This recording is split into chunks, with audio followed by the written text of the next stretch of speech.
Salut à tous, vous avez sûrement, comme nous, passé le week-end à hurler de plaisir. On ne pouvait pas passer à côté, c'était impossible. Ce trailer incroyable, c'était le feu, le trailer de Avengers Infinity War.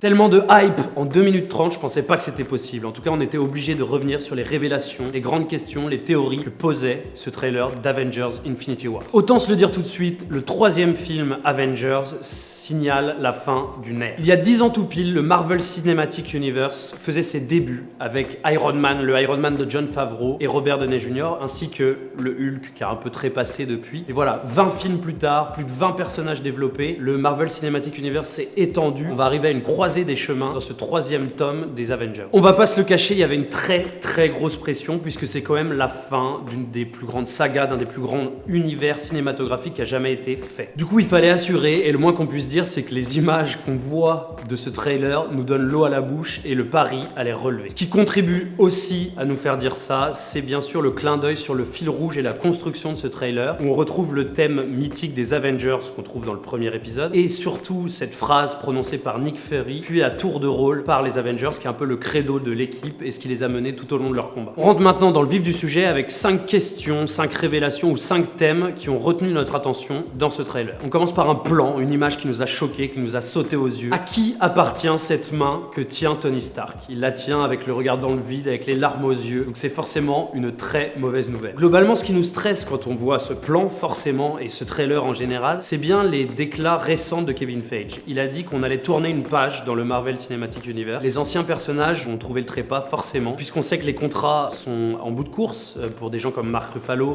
Chris Evans ou Robert Downey Jr. Et puis parce que la direction artistique va changer. On va se diriger plus vers des films qui ont des modèles comme Logan ou Deadpool, même les Gardiens de la Galaxie ou Spider-Man, ça va être plus dans cet esprit-là, et donc forcément, les anciens personnages Marvel, on va plus les voir. À partir de ça, revenons-en à ce plan, à ce fameux plan où Iron Man a l'air de pleurer un des siens. Forcément, on connaît la relation Iron Man, Tony Stark et Spider-Man. Le problème, c'est qu'un Spider-Man prochain a été annoncé, donc forcément, on a envie d'un peu évacuer cette hypothèse. Est-ce que ça peut être Pepper Potts? On sait qu'elle est revenue il y a pas longtemps dans le Marvel Cinematic Universe, et on connaît les liens entre les deux personnages. En tout cas, Tony Stark va perdre un être cher. Surtout que bien sûr, on ne peut pas s'empêcher de penser, ça fait écho avec ce cauchemar que la sorcière rouge injecte dans le cerveau de Tony Stark, où il voit tous les Avengers tomber au combat, tous les Avengers morts. Il y a vraiment un parallèle, un écho avec ça, et ça annonce des destins bien funestes pour nos super-héros préférés. Alors je vais pas balancer mes pronostics comme ça, de but en blanc, qui va mourir, qui va pas mourir. Au fur et à mesure qu'on fera la vidéo, je dirai s'il y a une possible évolution, s'il y a des possibles morts de tel ou tel personnage. Comme ça, ce sera plus simple et plus intéressant pour vous. Mais avant, on est obligé, il fallait commencer par le gros morceau. Bordel, on en est où avec ces pierres d'infinité? On a énormément d'indices dans ce trailer qui nous montrent où sont les pierres, qu'est-ce qu'elles vont devenir, si Thanos va les récupérer. La première qui saute aux yeux, et c'est assez triste parce qu'on était attaché à cette ville, enfin moi en tout cas je l'aimais bien, on se rend compte que Thanos a détruit la planète Xandar. Vous savez que Xandar, c'est la capitale de Nova dans les Gardiens de la Galaxie, et c'est aux autorités de cette planète qu'a été confiée la pierre de puissance, la pierre violette. Donc forcément, Thanos a retrouvé sa trace, a détruit la planète et récupéré la pierre violette qu'on voit sertie à son gant d'infinité. On peut d'ailleurs faire un parallèle aussi avec le plan où on voit Thor dans un vaisseau constater l'explosion d'une planète. Est-ce qu'il assiste en tant que témoin privilégié à la destruction de Xandar? C'est une forte possibilité. Autre truc plutôt évident,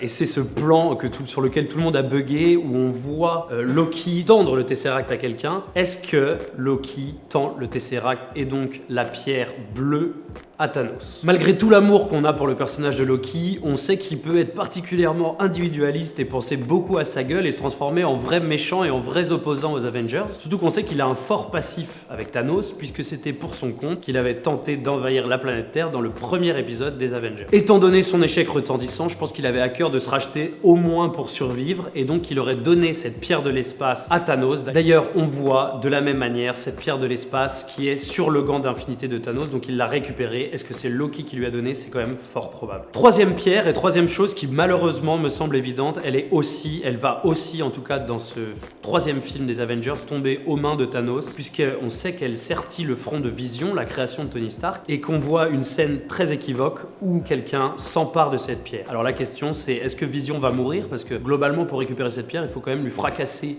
la boîte crânienne. Je pense que Vision va très clairement mourir dans cet épisode. Pour le reste, forcément, c'est un peu flou. On sait que la pierre verte fait, la pierre du temps est aux mains du Docteur Strange et qu'elle est encore en sa possession. On sait aussi que la pierre rouge est aux mains du collectionneur, puisqu'elle a été confiée à la fin de Thor 2. Mais on sait aussi que la collection du collectionneur a explosé dans tous les sens dans les Gardiens de la Galaxie, donc on ne sait pas trop où on en est de ce côté-là. Et puis enfin, il reste une pierre sur laquelle il y a tous les mystères, c'est la pierre de l'âme. On ne sait pas où elle est, on l'a jamais vue avant cet troisième film d'Avengers. Et la grande question, et c'est la forte probabilité, c'est que cette pierre de l'âme se trouve au Wakanda. Ça permettrait de la montrer dès février quand le Black Panther sortira, donc de l'introduire pour le futur film Avengers. Et surtout, ça expliquerait cette immense bataille où Thanos engage toutes ses forces contre le peuple des Wakanda. Troisième question, troisième thème, ça tourne autour de Bruce Banner, Hulk et de Thor. On sait qu'on les a laissés à la fin de Thor Ragnarok dans un vaisseau où ils ont la malencontreuse idée de rencontrer, de se trouver face à face avec le vaisseau de Thanos. C'est ce qui explique deux choses et deux destins qu'on croise dans le trailer de ce Avengers Infinity War. D'abord, le destin de Bruce Banner. On le voit exploser, éclater, il est revenu sur Terre. D'ailleurs, il est revenu sur Terre dans le temple du Docteur Strange. On voit très bien ce qui s'est passé de toute façon. Le vaisseau de Thor, Bruce Banner, de Loki aussi, et de tous les, vous savez, les Asgardiens, les esclaves, etc., s'est fait défoncer la gueule par Thanos, logiquement. Et Bruce Banner s'est fait, comme dans les comics, éclater en 4 secondes par Thanos et propulsé tout simplement sur Terre. Il y a d'ailleurs ici un parallèle assez évident avec les comics où c'est pas Bruce Banner, c'est pas Hulk, mais c'est le Silver Surfer qui en fait est projeté sur Terre et qui est celui qui est chargé d'annoncer à Doctor Strange oui, Thanos arrive. Pour ce qui est de Thor, ça expliquerait pourquoi il se retrouve confronté, et c'est assez marrant d'ailleurs, on adore avec cette scène finale, parce que ça expliquerait pourquoi il est confronté aux Gardiens de la Galaxie. En fait, lui aussi s'est fait exploser, il s'est fait même propulser dans l'espace, et en fait, c'est les Gardiens de la Galaxie qui suivaient, on se rappelle qu'ils avaient retrouvé la trace de Thanos, ces Gardiens de la Galaxie qui suivaient plus ou moins à distance le vaisseau de Thanos, sont tombés nez à nez avec ce mec qui flottait dans l'espace, et l'ont recueilli. Pour ce qui est des destins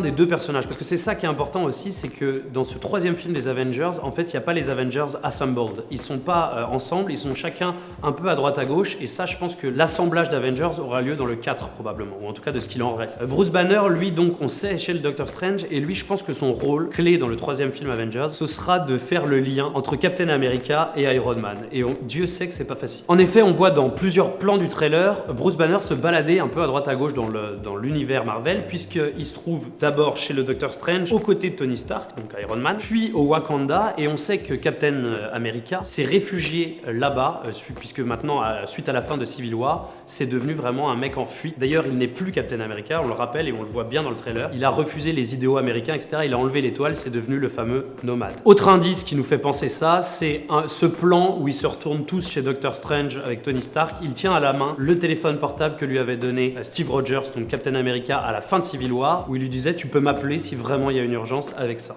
Donc voilà, il y aura tout un lien entre Captain America et Tony Stark à travers Bruce Banner. Bruce Banner qui d'ailleurs, on ne sait pas trop si, quand et comment il prendra la forme de Hulk. On sait que maintenant il a peur de prendre la forme de Hulk depuis qu'il est resté bloqué des mois sur cette planète et on l'a vu dans Thor Ragnarok. Et surtout on le voit avec le Hulk Buster fabriqué par Tony Stark. Est-ce qu'il va pas plutôt utiliser ça par peur de devenir Hulk? Alors on sait qu'à la fin ça terminera forcément en Hulk puisqu'il y a ce plan le plus peut-être emblématique de ce trailer où ils chargent tous ensemble au Wakanda et là on voit bien Hulk qui est vert, qui est puissant. Donc Bruce Banner s'est transformé pour aider ses potes. Quant à Thor, juste pour signaler, on sait qu'il a perdu son œil, qu'il l'a pas récupéré, ça lui donne un petit style comme son père d'ailleurs, et on le voit surtout aux prises avec une machine très étrange, une sorte de portail, on ne sait pas ce que c'est aussi une des grandes questions auxquelles devra répondre ce troisième film Avengers. Autre question qu'on peut se poser après avoir vu ce trailer, c'est quoi ce donut géant qui est au-dessus de New York? C'est très clairement un portail, on a l'impression en tout cas, et c'est ce qui va permettre à Thanos et à son armée d'envahir et de complètement fracasser New York. D'ailleurs, on sent très bien avec le Spider-Sense que les poils de Spider-Man s'hérissent au moment où il voit ce donut et qu'il va se diriger, il va devoir lui aussi s'engager dans le combat. Au passage, très stylé, nouvelle combi pour Spider-Man, fabriquée par Tony Stark, on le sait. Je pense que ça va beaucoup l'aider dans ses combats contre Thanos et son armée. Et puis on finit sur un truc qui, moi, me fait ultra kiffer. J'aime bien ces petites histoires, puisque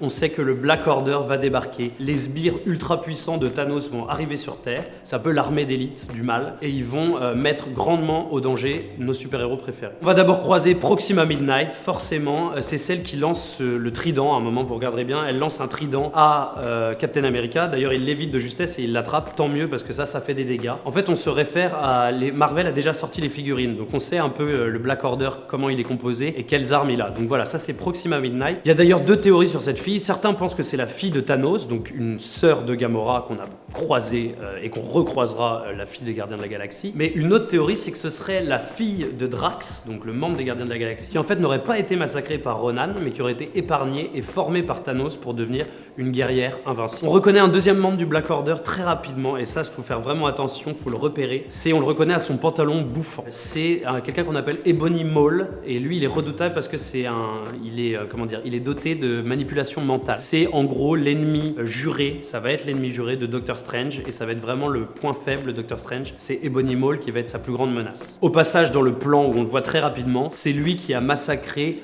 toute une ribambelle d'Asgardiens et d'esclaves qui étaient dans le vaisseau. Donc je pense qu'il s'est fait plaisir. Et enfin, un dernier qu'on voit très rapidement, il s'appelle Corvus Glaive, et c'est lui qui, avec son arme, menace le front de Vision et essaye de lui prendre sa pierre de l'esprit. Il a une arme redoutable, et lui aussi est un combattant redoutable. En tout cas, Thanos, on sait que c'est une force illimitée et ça va être hyper dur à battre, et plus le Black Order, ça va vraiment être redoutable, et on comprend qu'il y a des victimes. En bonus, on essaye d'un peu de savoir où sont tous les autres membres moins importants de la team. Moins importants, ils sont quand même très importants. Ce plan mythique où on voit donc tous les super-héros Marvel chargés au Wakanda, on peut apercevoir War Machine, qu'on est content de retrouver, et le Faucon, qui seront d'une aide précieuse dans ce combat final. Et un petit big up aussi à Bucky, qu'on aperçoit à gauche, qui est un peu le fidèle lieutenant de Captain America, et lui aussi aura son rôle à jouer dans la bataille. Et je finis par justement les absents, parce que les absents ont toujours tort, et il en manque 2 dans ce trailer, et on sait que normalement Marvel aime bien montrer tous les personnages dans le trailer. C'est le fameux Ant-Man et Hawkeye. On sait que Hawkeye a pris sa retraite, donc on devrait pas le voir dans ce 3e film Avengers, il devrait plutôt arriver dans le 4. Et ce qui expliquerait qu'à mon avis,